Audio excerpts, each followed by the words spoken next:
Bole International Airport, Addis Ababa, Ethiopia. March 10, 8:38 a.m. ET-302, a new Boeing 737 MAX 8, which was operated by Ethiopian Airlines, took off for Nairobi, Kenya as its routine flight. There were 149 passengers and 8 crew members on board. The takeoff was normal.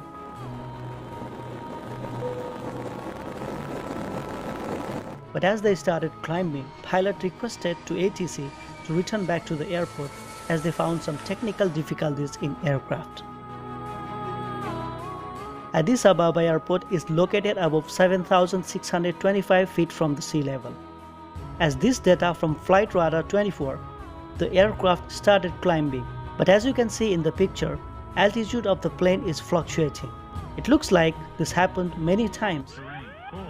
After 6 minutes from takeoff at 8:44 a.m., the plane lost contact with ATC.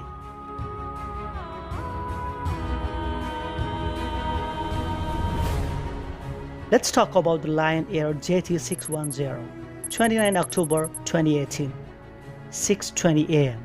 Flight JT610, a plane operated by Lion Air Indonesia, took off from Jakarta, which was also a Boeing 737 MAX 8. 6:21 a.m. The co-pilot asked to ATC about the altitude of their flight in radar display. 6:22 a.m. The plane's automatic anti-stalling system pushes the plane's nose down for 10 seconds, but pilots corrected it manually. 6:25 a.m. Again, the anti-stalling system pushes the plane's nose down. As before, pilots corrected it manually again. 6:29 a.m. ATC notices that the aircraft is descending. And then, crew told to ATC that they have flight control problem. That's why they are flying it manually. 6:30 a.m.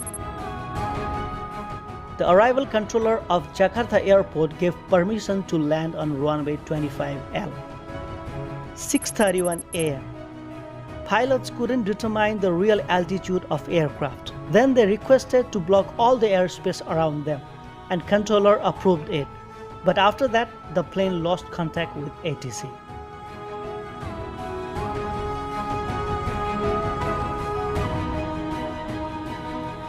So what are the similarities in both of the accidents? Number 1, both aircraft was Boeing 737 MAX 8 and both were brand new. Number 2, both aircraft crashed within some minutes after takeoff. Number 3, both of the aircraft had problem with gaining altitude, as we can see in this data. Number 4, in both flights, pilots found difficulties and asked permission to return back. Number 5, it seems that both aircraft dived straight downwards. As we can see, there are many similarities between two accidents, but it's too early to say that both caused by same reason. When Boeing was developing 737 MAX, they had to find a way to fit a larger and fuel-efficient engine under the wing of the plane. What the engineers did is that they moved engine slightly forward and little high. Then they extended the nose landing gear by 8 inches. The relocated engine caused upwards pitching movement. Then they introduced a new system called MCAS to save the plane from stall while flying.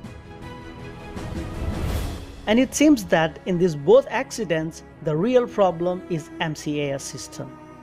Many of the airlines has already grounded the same model for safety of their passengers, including Ethiopian Airlines.